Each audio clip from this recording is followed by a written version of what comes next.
You must be dead, honey. After driving all night. What time is it? Almost 4:30. Almost dawn.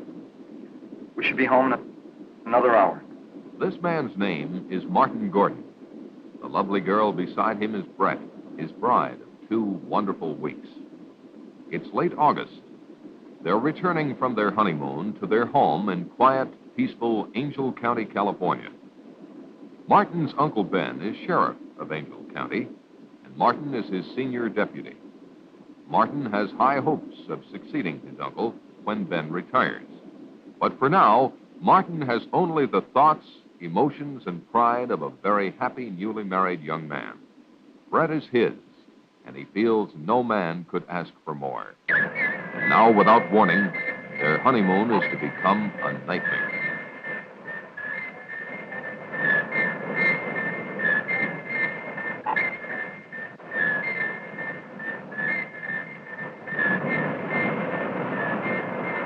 Neither Martin nor Brett saw the glowing rocket descend in the early morning skies. It was reported to the sheriff's office by Jeff, the county forest ranger. Jeff reported to Sheriff Ben that a plane had crashed near Willow Creek and that he was going out to investigate. Ben said he would join him as soon as possible. Barney, Ben's junior deputy, was to summon medical aid and to see if he could rouse someone at the Air Authority in San Francisco.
Be an accident or something.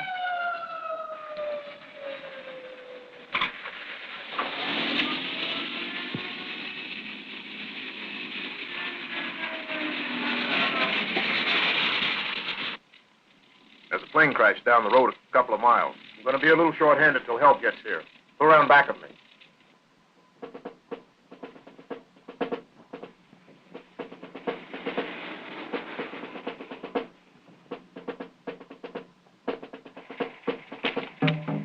Come along, both of you.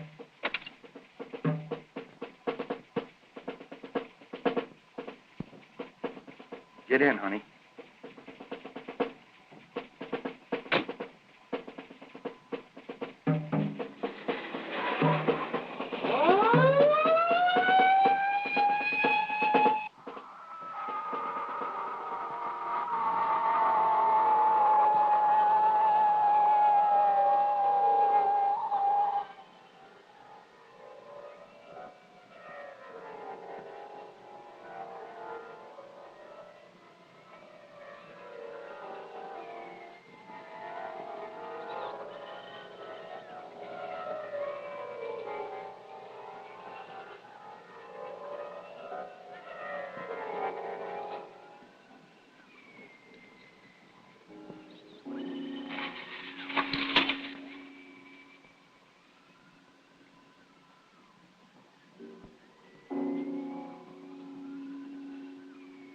At the location of the crash, they discovered Jeff's truck, but Jeff himself was not around. They proceeded with their investigation.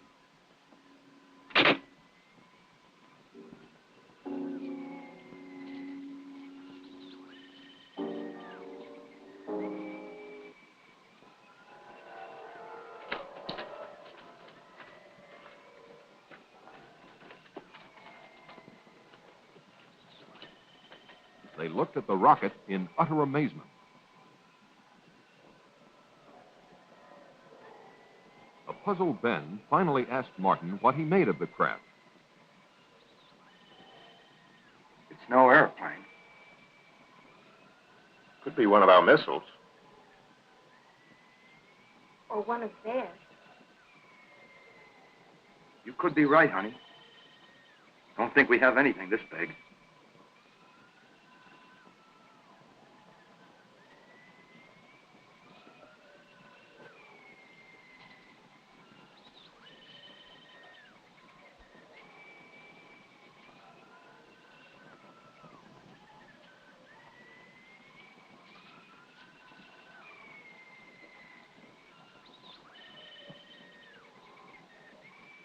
Ben could not understand why the craft wasn't severely damaged.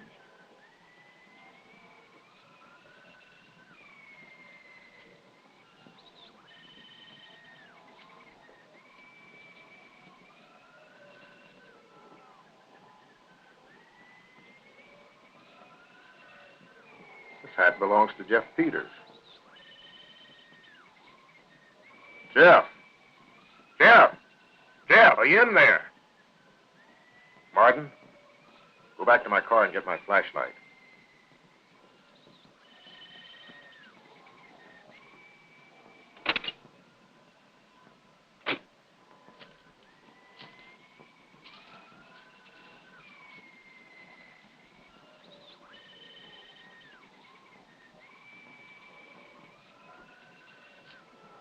Ben, don't go in there. You don't know what's in there. I think I hear him moving inside. Maybe he's hurt.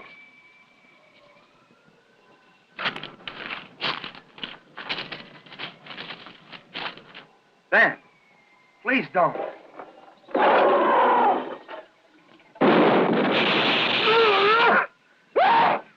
Ben. Ben.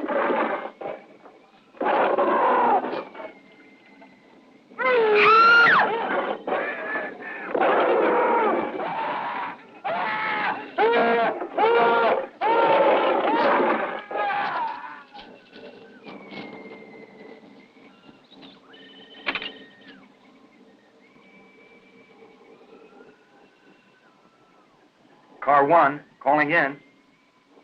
Car 1, calling in.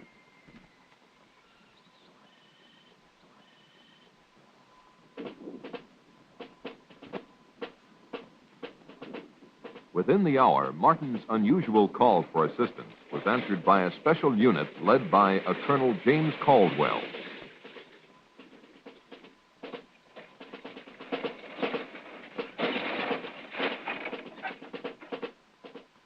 Let's get going.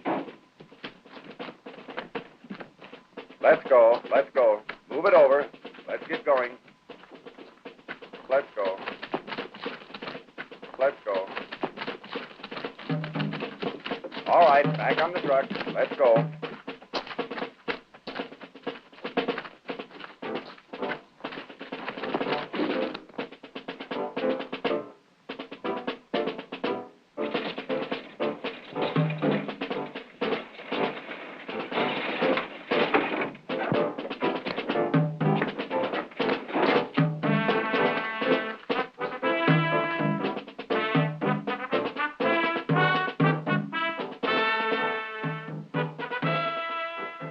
Sergeant, take one man and check it out. Yes, sir. Okay.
The sergeant reported seeing an amazingly large creature in the aft section of the strange craft. He further reported that it was secured by a kind of metal harness, but that the creature could still move around somewhat, and for that reason they had not gotten too close to it. There was no trace of either Ben or Jet. The colonel ordered continuous guard duty around the spaceship and decided to set up a temporary military headquarters at the sheriff's office in town.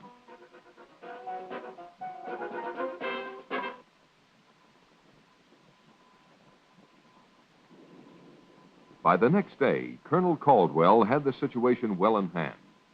He had called Washington and received his orders from the highest possible authority. He was to maintain tight security and to await the arrival of a Dr. Bradford, who had been on assignment at the 𝗪𝗏𝗱 Radio Observatory in England. Upon arrival, Bradford was to take complete charge of the operation. He was the world's leading authority on space emissions and had worked out a series of systems that might lead to communication with other forms of life when, as, and if they were contacted. Martin was outraged by the government's intellectual approach to a monster that had already killed and caused the disappearance of his two close friends. Caldwell tended to agree with him, but stated he had to follow his orders. One of those orders was to suppress the news of the death of Ben and Jeff. Martin was appointed temporary sheriff, and all news intended for public consumption was to emanate from his office. The Air Authority issued a cover-up story that a plane had crashed and burned, and this was to suffice until the experts cleared up the mystery of the visitor from outer space.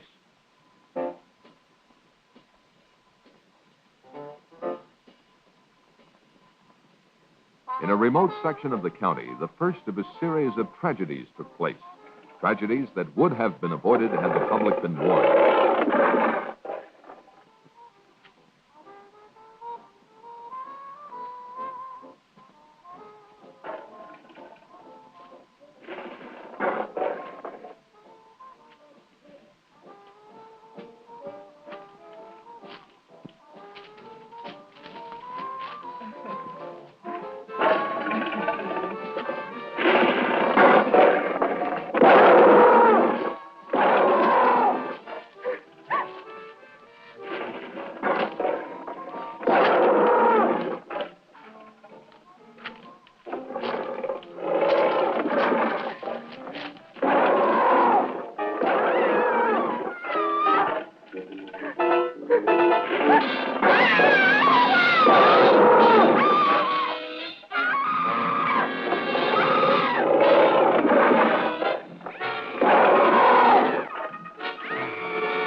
Later that day, while they were awaiting the arrival of Dr. Bradford, Martin instructed Barney, on advice from Colonel Caldwell, to plant in the local papers the news that Ben and Jeff had taken off on a fishing trip to British Columbia. The colonel had impressed the bereaved families with the necessity of maintaining secrecy, and these brave relatives had agreed.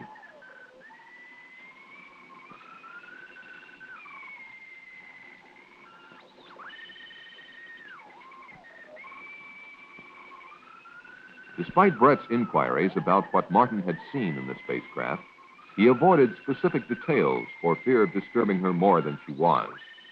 If the truth were known, Martin was more than a little disturbed himself. Shortly thereafter, Dr. Bradford arrived. He was a much younger man than one would imagine him to be. Martin, I'd like for you to meet Dr. Bradford. I've heard a lot about you from the colonel. Nothing bad, I trust. Martin and his wife were in the original party that found the fallen craft. I was sorry to hear about your uncle. It's a tough break. I hope you're feeling better. Yes, thank you. A couple hours of sleep did a world of good. Bradford thanked the colonel for his assistance and then asked to speak to Martin. Bradford questioned Martin about everything that had transpired. Martin did his best to recall everything in precise detail, but really didn't have much for him. The two soldiers that entered the rocket earlier had been summoned, and Bradford hoped to learn more from them. The doctor himself would not enter the rocket until the arrival of certain equipment. From his discussion, it was apparent that the doctor considered this situation a magnificent opportunity for mankind. He felt that if he could communicate with the creature, it might be possible to advance human knowledge by years or even centuries. The spaceship alone signified an intellectual development far in advance of anything on Earth. When Martin asked him how he intended to protect himself from the creature, Bradford said not to worry, that he hadn't come here to be victimized either by his own or the creature's fears.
Oh, hi, Barney.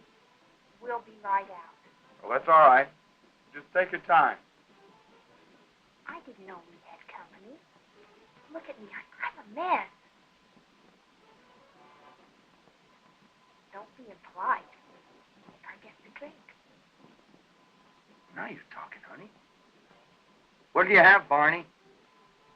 How about a bourbon and 7? Coming up. Would you get the 7, honey?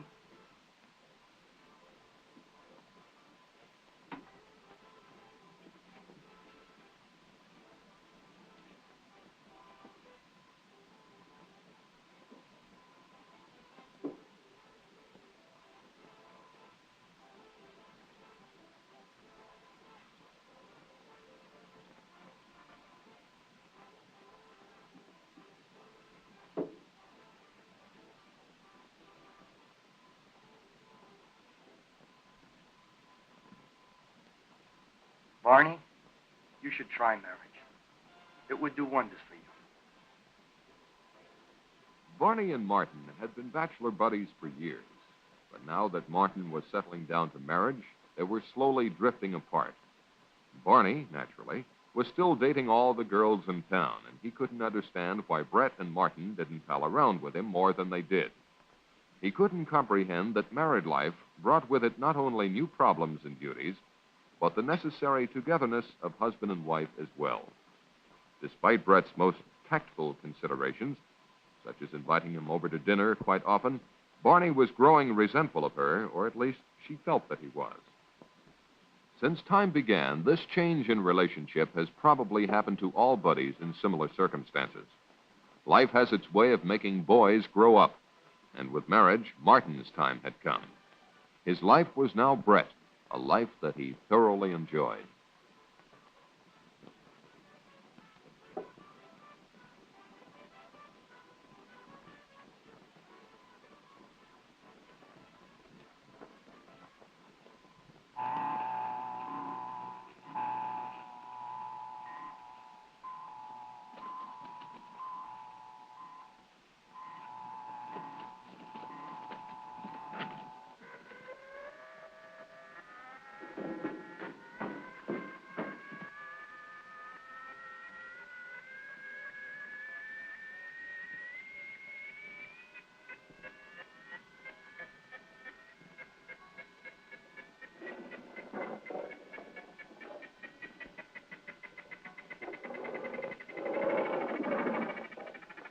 Bye, honey.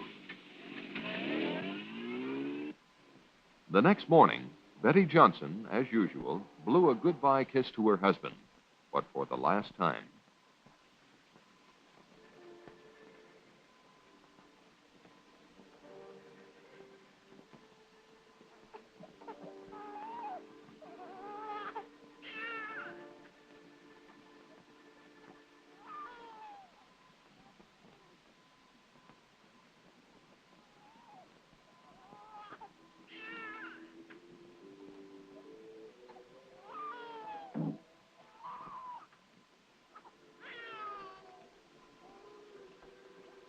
Poor baby. Let Mommy take your temperature.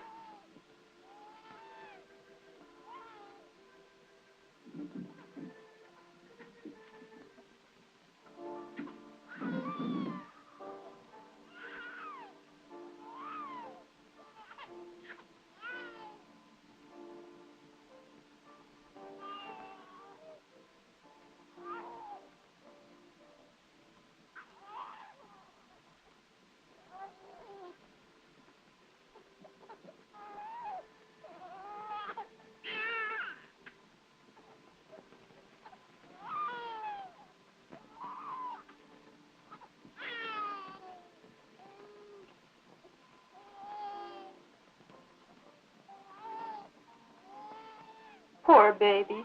You'll feel better soon.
Grandpa, can I go for a walk? All right, but stay close by.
Bobby.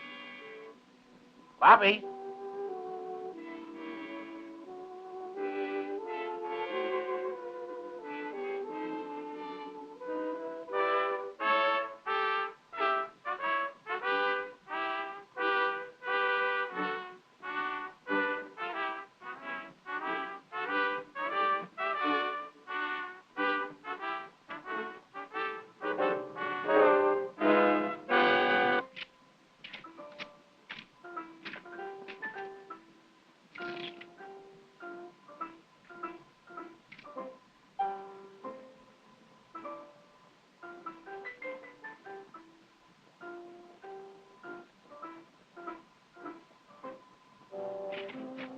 Bobby!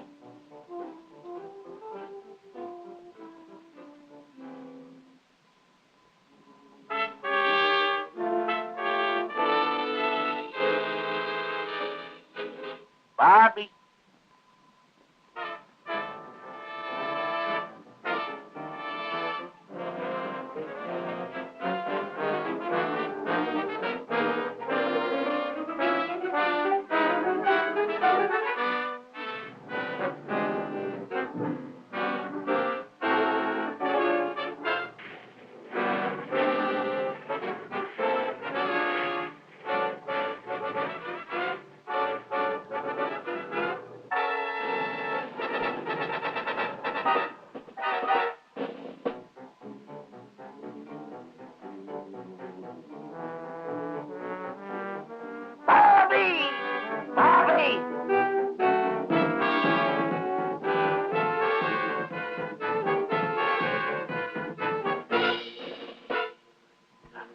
Bobby.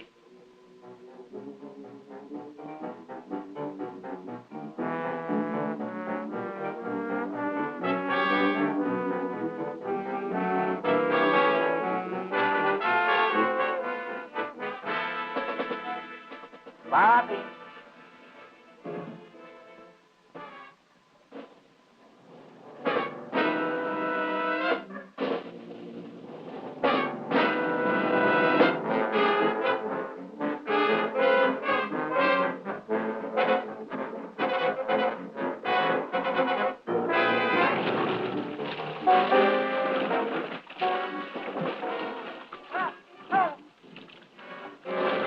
Help! Help! Help! Help! Help! Help!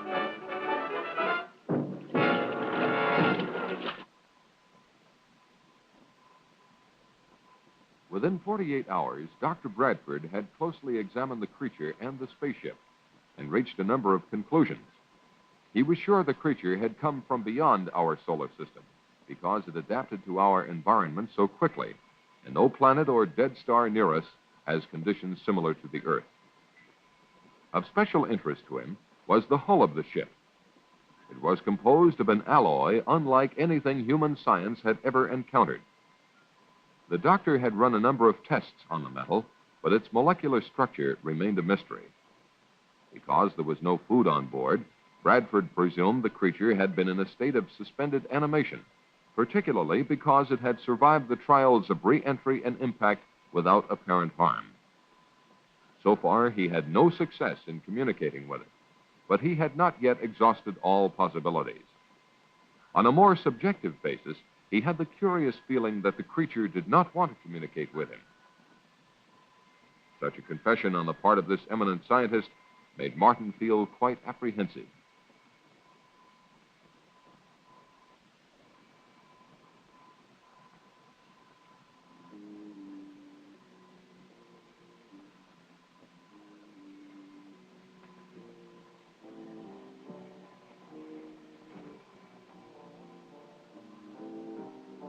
While on a routine call to pick up instructions from Colonel Caldwell, Martin received an urgent message from Barney. Barney was at Willow Creek. He had responded to a phone call from a frantic Mrs. Brown. Her husband and grandson had gone fishing and were long overdue. Barney was instructed to organize a search party locally and to report the results to Martin. Because of security regulations, he was not to come near the area of the spacecraft. Martin said he would join Barney later if he could.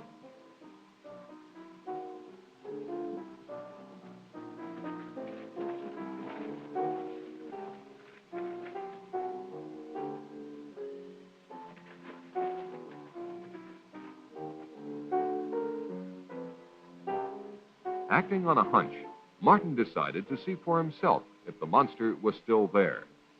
It was. Bradford had installed TV cameras inside the spaceship and was testing the creature's reactions to sound, light, electricity, color, and air pressure. When Martin asked him if he had any luck in communicating with the beast, Bradford confessed that he hadn't, but would try again when certain data was returned to him from computer processing. It was at this time that Bradford came up with a frightening theory, namely that the creature might be a product of engineering, the same engineering that built the spaceship. What he didn't understand was why some form of communication had not been built into the creature. When Martin asked him if this weren't something to worry about, Bradford said no. It was probably his own failing at not being able to establish communications.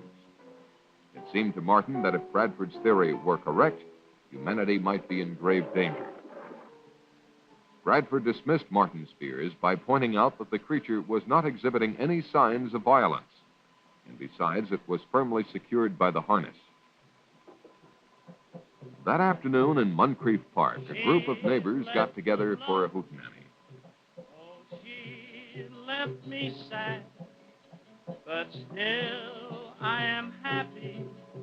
In fact, I am glad, for I am as free as that bird in the tree, 'cause she left me alone and could not marry me.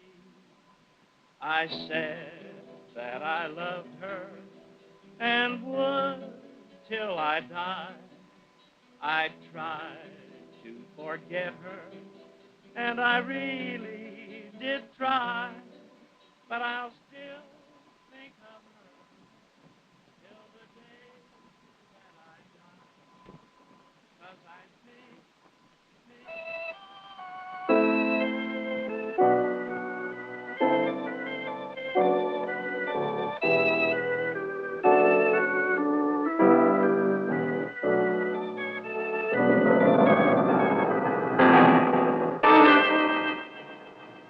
What is it?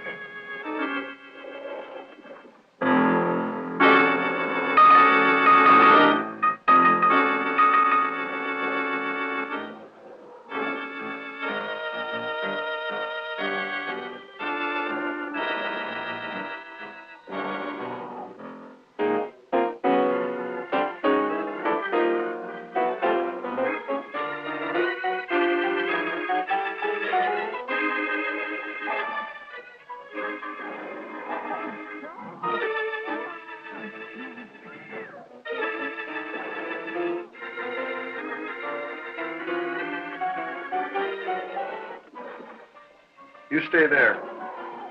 Stay calm.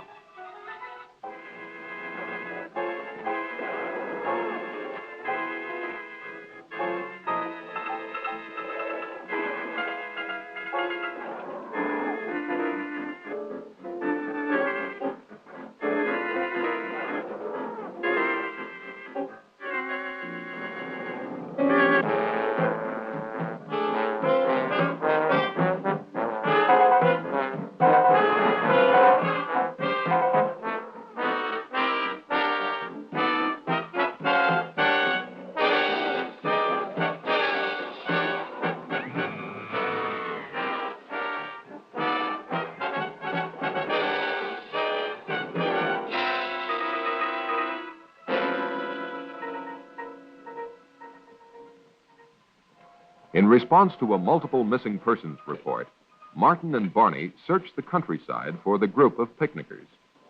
The only trace they found of them was the remains of a guitar one of them carried. This wholesale disappearance of a large group of people, coupled with earlier missing persons reports, led Martin to only one conclusion. There must be another monster, and it was on the loose.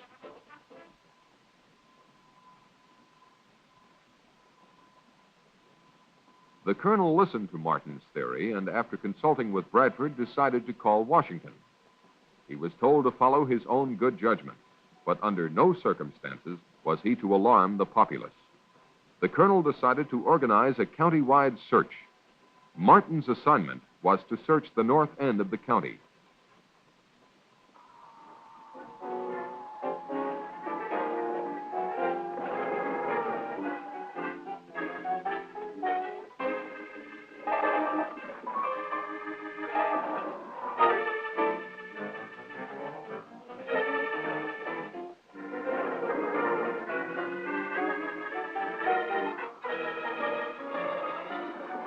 While Martin and Brett were engaged by the search, the monster was moving toward the community dance hall.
I've had enough of that guy.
While Martin and Brett were taking a break from the search, a call came through which confirmed Martin's theory. Colonel Caldwell told them of the monster's attack at the dance hall. His troops now had orders to destroy the monster, and he asked for Martin's assistance. Martin said he would join the colonel as quickly as possible.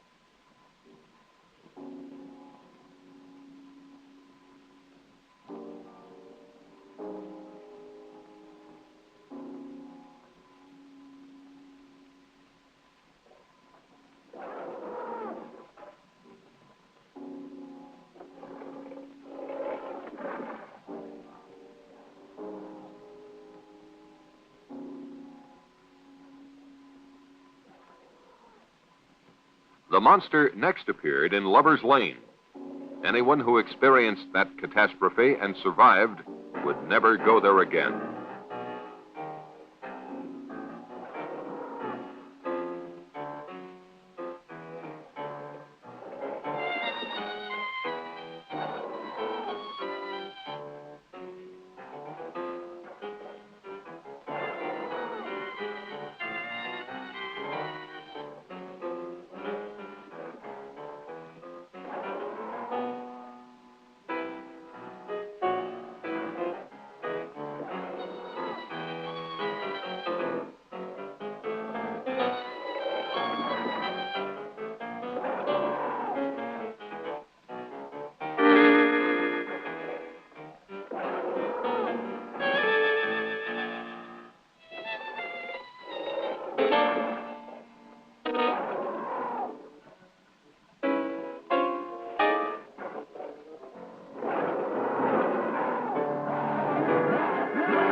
God!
It was almost an hour before Caldwell learned of the monster's devastating new attack. Colonel Caldwell wasted no time ordering his men into action. It was at this point that Bradford interceded. He demanded that the monster be taken alive at all costs. The colonel's protests about the dead and missing made no impression on Bradford. Caldwell conceded to the point of assuring Bradford that they would not destroy the monster if they could avoid it.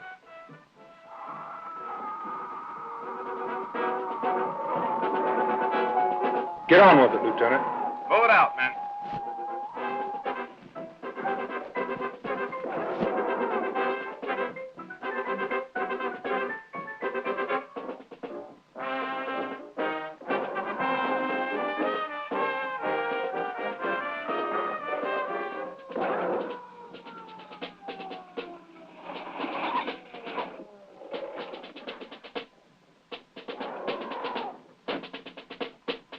When Martin's party arrived and offered to help, the colonel told them enough lives were being endangered.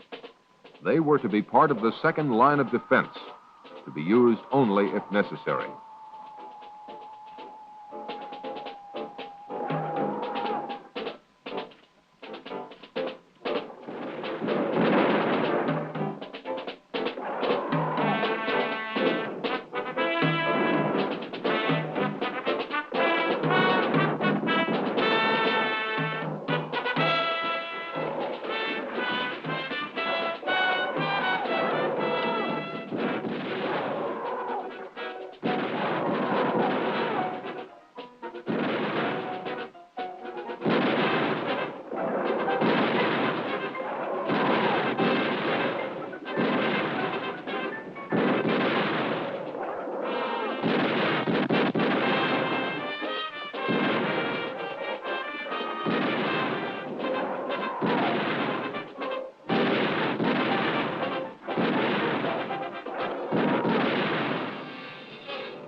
The sergeant, a shaken man, returned babbling about what had happened.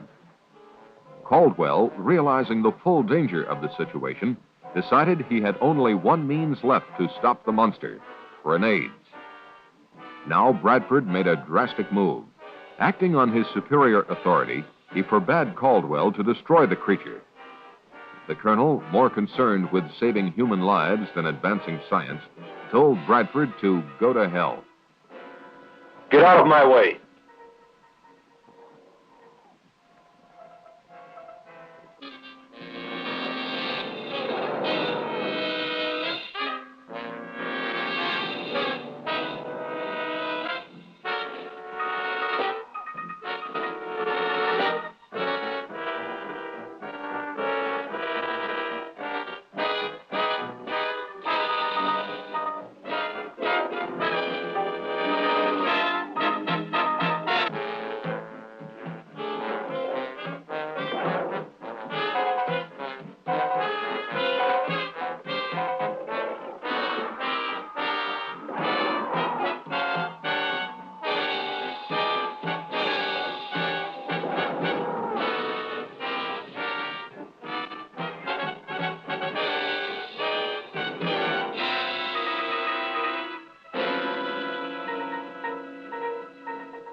Where's he going in such a hurry?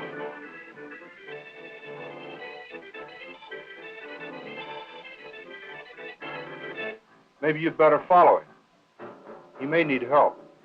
You go ahead, Mark. I'll stay with Connie.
The explosion loosened the harness on the monster and allowed it to escape.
Martin tried to help the doctor, but there was no time.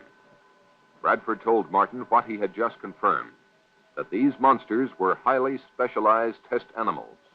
They were, in fact, mobile laboratories that consumed human beings in order to analyze them chemically, undoubtedly to detect weaknesses in the human species. He told Martin that the information fed into a computer in the spacecraft. Further, he added, now that both monsters were dead, the computer would activate a transmitter to send the results into outer space. Martin knew what he had to do.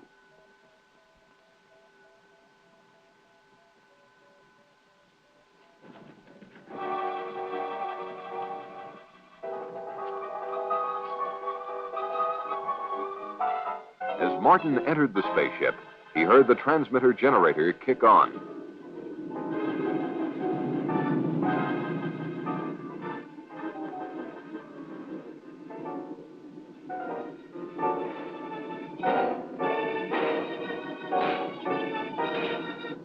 The super tough alloys of the spacecraft were not even dented by Martin's hammering.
As the transmitter stopped, Martin felt sick.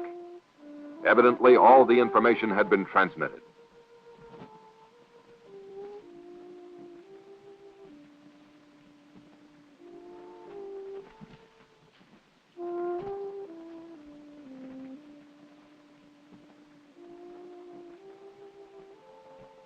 On Martin's return, he confessed his failure. He slowly asked Bradford what was in store for humanity. Bradford was pessimistic, but implied that maybe all was not lost. After all, he told them, the vastness of the universe is incredible. If these monsters had come from its outer limits, their home might even no longer exist. Or if they do come again, perhaps man will have advanced enough to cope with them and those who made them. Only God knows for sure, were Bradford's last words to anyone on this earth.